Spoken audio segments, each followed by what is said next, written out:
ဒီချက်ခုပြောမယ့်ခေါင်းစဉ်က reproduction ပေါ့နော် reproduction ဆိုတာမျိုးပွားခြင်းပေါ့နော်မျိုးပွားခြင်းဆိုတာဟာ is the production ပေါ့နော် production ဆိုတာထုတ်လုပ်ခြင်းပေါ့ a new generation ဆိုတာမျိုးဆက်သစ်ပေါ့နော် offspring သားသမီးမျိုးဆက်သစ်တွေကိုထုတ်လုပ်ခြင်းဖြစ်တယ်ပေါ့နော်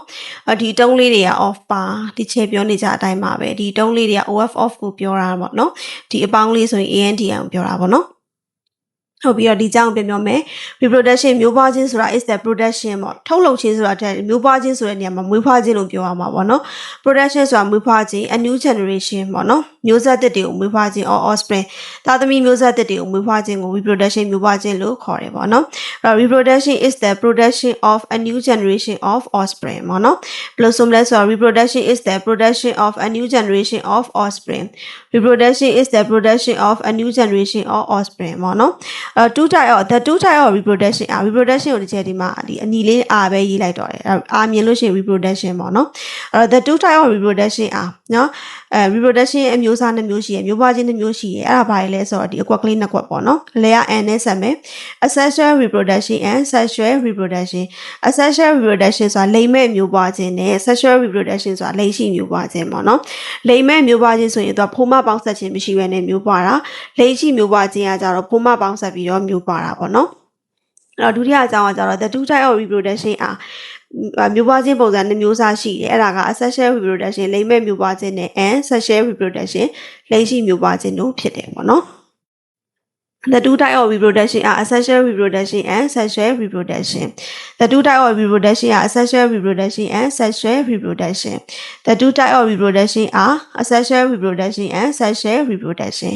ဟုတ်ပြီနံပါတ်3ကြောင်းမှာဆိုရင်ဒီကစာမယ် in နဲ့စာမယ် in asexual reproduction เนาะဒီလိင်မဲ့မျိုးပွားခြင်းမှာဆိုရင် the new individual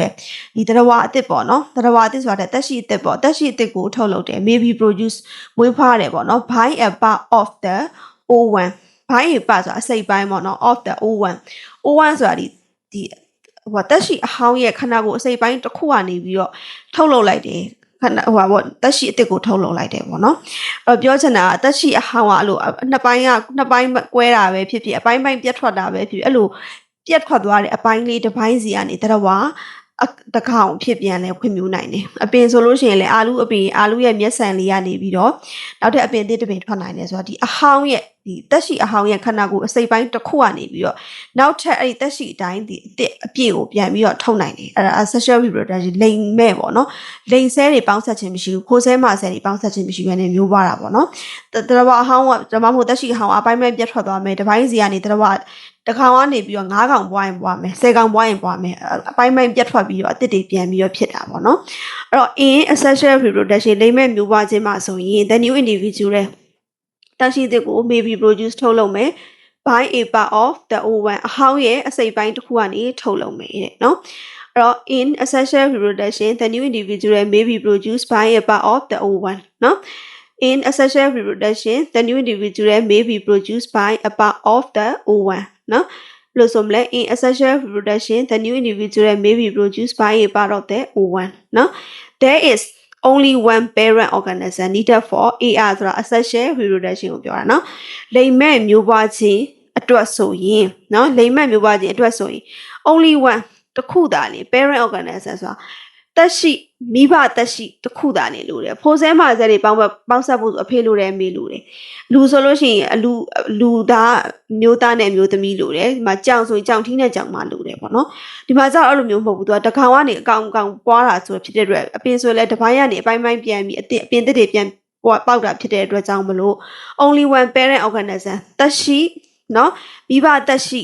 တစ်ခုပဲလိုအပ်တယ်နော် there is only one parent organism needed for asexual reproduction နော် there is only one parent organism needed for asexual reproduction ဘယ်လိုဆိုမလဲ there is only one parent organism needed for asexual reproduction ဟုတ်ပြီနော်နံပါတ်5ကဒီမှာ sexual reproduction လိင်ရှိမျိုးပွားခြင်းဆိုတာဟာ produce ပေါ့နော်ထုတ်လုပ်တယ်ပေါ့နော် a new individual ဆိုတာတရဝါဒါမှမဟုတ်တက်ရှိအစ်စ်ကိုထုတ်လုပ်တယ် as a result of ဆိုတာရလက်အနေနဲ့ the fusion of ဆိုတာပေါင်းဆက်ခြင်းရလက်အနေနဲ့ဘာပေါင်းဆက်တာလဲဆိုတော့ two parent ဆက်စေမိဘတွေရဲ့နော် မိဘနှစ်ခုပေါ့နော်ရဲ့ဆက်ဆဲအမေဖေဆိုရင်2ယောက်ပေါ့နော်ဆက်ဆဲသူတို့ရဲ့လိန်ဆဲတွေပေါင်းဆက်အားဖြင့်ဒါဆိုအမကဥပေါ့နော်အမရဲ့မျိုးဥဒါအဖိုးရဲ့တုတ်ကောင်လေးပေါ့ပေါင်းလိုက်တဲ့အခါမှာတရေအောင်နဲ့ဆဲလေးဖြစ်သွားတယ်ဇိုက်ကုတ်ဆိုတဲ့တရေအောင်လေးဖြစ်သွားတယ်တရေအောင်နဲ့ဆဲလေးကနေတက်ရှိအစ် embryo ခလေးလေးဖြစ်သွားတယ်ပေါ့နော်အဲ့တော့ sexual reproduction ဒါကလိန်ရှိမျိုးပွားခြင်းပေါ့နော် produce ဆိုတာထုတ်လုပ်တယ် a new individual ဆိုတာနော်တက်ရှိအစ်ကိုထုတ်လုပ်တယ် as a result of ဆိုတာနော် result of ဆိုတာရလက်အနေနဲ့ the fusion of ဆိုတာပေါင်းဆက်လိုက်တာ two parents ဆက်ဆဲမိဘတွေရဲ့ဆက်ဆဲလိန်ဆဲတစ်ခုပေါင်းဆက်ပြီးတရဝအစ်တက်ရှိအစ်ကိုထုတ်လုပ်လိုက်တာပေါ့နော်အဲ့တော့ sexual reproduction produce a new individual as a result of the fusion of two parents ဆက်ဆဲပေါ့နော် sexual reproduction produce a new individual as a result of the fusion of two parents ဆက်ဆဲဒါဆိုကြည့်မယ် sexual reproduction produce a new individual as a result of the fusion of two parents ဆက်ဆဲဒီ2ဆဲဒီဆဲနှစ်ခုဒီ can လာတယ်ပေါ့နော်one from each individual ဆဲတစ်ခုဒီ each individual တက်ရှိအစ်တစ်ခုစီတယောက်စီလာတယ် of the same species ဒါပေမဲ့မျိုးစိတ်တူရမယ်လူဆိုရင်လူချင်းချင်းဖြစ်ရမယ်လူအဖေနဲ့လူအမေဖြစ်ရမယ်တစ်ခုစီဒီလာတယ် each individual အဖေစီကတစ်ခုလာမယ်အမေစီကတစ်ခုလာမယ် of the same species လူချင်းအတူတူဖြစ်ရမယ်ပေါ့နော်အဲ့တော့ these two cells come one from each individual of the same species these two cells ဒီ cell နှစ်ခုဒီ come ဆိုတာလာတယ် one တစ်ခုစီဒီ from each individual တရဝတယောက်စီကလာတယ် of the same species မျိုးစိတ်တူတဲ့တရဝတယောက်စီကလာတယ်ကြောင်ဆိုကြောင်ချင်းချင်းယုံဆိုယုံချင်းချင်းပေါ့နော် these two cells come one from each individual of the same species these two cells come one from each individual of the same species the cell are fused ဒီ cell တွေဒီပေါင်းစပ်လိုက်တယ် to form ဆိုတာဖြစ်ပေါ်ဖို့အတွက် a single new organism single ဆိုတာတစ်ခုပေါ့နော်new ဆိုတာအသစ် organism တက်ရှိသည့်ဖြစ်ပေါ်မှုတွေပေါင်းဆက်လိုက်တယ်အဲ့တော့နော် these the cell တွေဒီ are fused ပေါင်းဆက်လိုက်တယ် to form ဆိုတာဖြစ်ပေါ်မှုအတွက် a single new organism နော်တက်ရှိသဝါအသစ်ဖြစ်ပေါ်မှုအတွက်တက်ရှိတစ်ခုအသစ်ဖြစ်ပေါ်မှုအတွက်ပေါင်းဆက်လိုက်တယ် the cell are fused to form a single new organism the cell are fused to form a single new organism the cell are fused to form a single new organism ဟုတ်ပြီအဲ့တော့ကျခေါင်းမြန်မာလိုပြန်ပြောမယ်ပေါ့နော် reproduction မျိုးပွားခြင်းဆိုတာဟာ is the production မွေးဖွားခြင်းဖြစ်တဲ့ a new generation ဆိုတာတက်ရှိအသစ်ပေါ့နော်မျိုးဆက်သစ်ပေါ့နော် of offspring ဆိုတာသားသမီးမျိုးဆက်သစ်ကိုမွေးဖွားခြင်းဖြစ်တယ် the two type of reproduction are နော် reproduction တစ်မျိုးရှိတယ် sexual reproduction နဲ့ sexual reproduction လိမ်မဲနဲ့လိမ်ရှိဆိုပြီးတော့နှစ်မျိုးရှိတယ် in asexual reproduction လိမ်မဲမှာဆိုရင် the new individual တဲ့တရဝါဒါမှမဟုတ်တက်ရှိအပင်လည်းဖြစ်နိုင်တယ် maybe produce ထုတ်နိုင်တယ် by a part of the ovum အဟောင်းရဲ့အစိပ်ပိုင်းတစ်ခုကနေထုတ်တယ် there is only one parent organism needed for asexual reproduction ဒီလိမ်မဲမျိုးပွားခြင်းအတွက်မိဘနော်တက်ရှိတစ်ခုပဲလိုအပ်တယ်နော် sexual reproduction ကကြတော့လိမ်ရှိမျိုးပွားခြင်းကကြတော့ produce a new individualနော်တက်ရှိတဲ့ကိုထုတ်တဲ့ as a result of ဆိုတာအကျိုးရလဒ်အနေနဲ့ the fusion of ဆိုတာပေါင်းစပ်မှု two parent set ဆဲမိဘဆဲနှစ်ခုလိန်ဆဲနှစ်ခုပေါင်းစပ်တဲ့ these two cell ဒီ cell တွေဒီ come လာတယ် one from each individual တစ်ခုစီဒီနော်တရဝါတစ်ခုစီကနေတယောက်စီကနေလာတယ် of the same species မျိုးစိတ်တူတဲ့စီကနေတစ်ခုစီလာတယ်ပေါ့ဖိုးတစ်ခုမှတစ်ခုပေါ့နော် the cell are few cell တွေဒီပေါင်းစပ်သွားတယ် to form a single new organism တက်ရှိအသစ်ဖြစ်ပေါ်တယ်ပေါ့နော်အဲ့တော့ဘယ်လိုဆိုမလဲဆိုတော့ဒီကြောင်နှစ်ခါအတူဆိုကြည့်ကြမယ် reproduction is the production of a new generation of offspring reproduction is the production of a new generation of offspring the two types of reproduction are asexual reproduction and sexual reproduction the two types of reproduction are asexual reproduction and sexual reproduction in asexual reproduction the new individual may be produced by a part of the ovum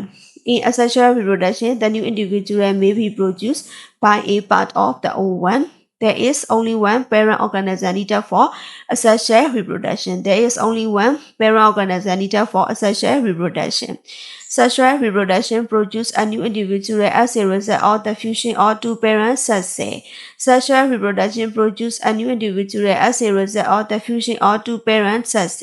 These two cells come one from each individual of the same species. These two cells come one from each individual of the same species. The cells are fused to form a single new organism. The cells are fused to form a single new organism. Reproduction is the production of a new generation of offspring. The two types of reproduction are asexual reproduction and sexual reproduction. In asexual reproduction, the new individual may be produced by a part of the ovum.